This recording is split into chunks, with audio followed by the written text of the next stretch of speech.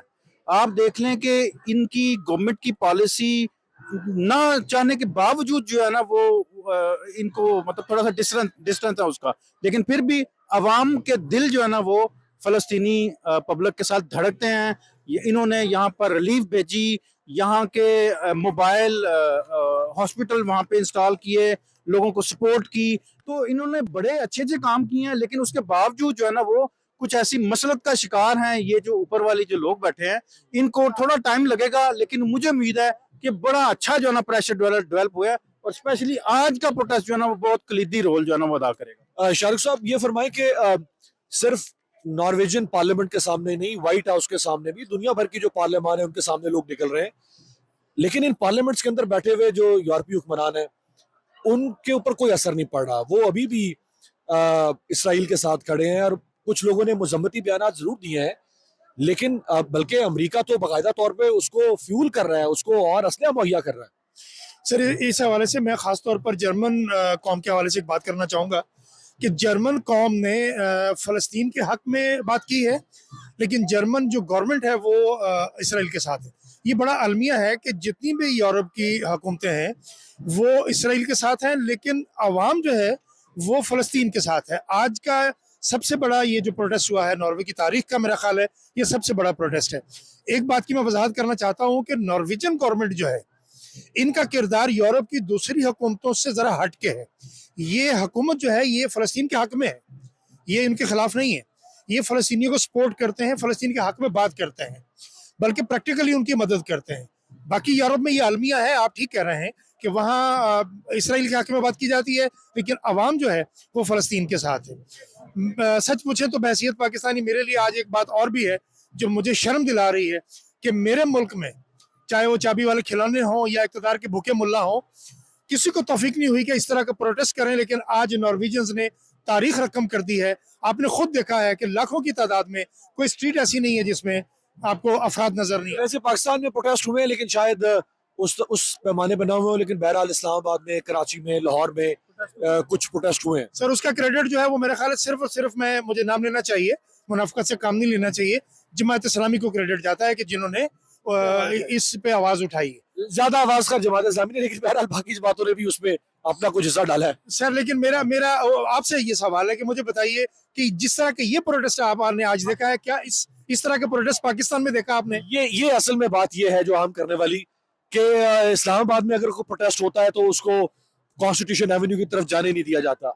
یہ اس پارلیمنٹ کے سامنے ہزاروں لوگ ہیں, کوئی سیکیورٹی چیک نہیں ہے, کوئی واک تھرو گیٹ نہیں ہے, 20 گز کے فاصلے پہ کھڑے ہوئے ہیں, اور یہاں کچھ بھی ہو سکتا ہے. لیکن یہ ان لوگوں کا رائٹ ٹو پروٹیسٹ, اس کے بغیر یہ سوسائٹی سروائیو ہی نہیں کر سکتی.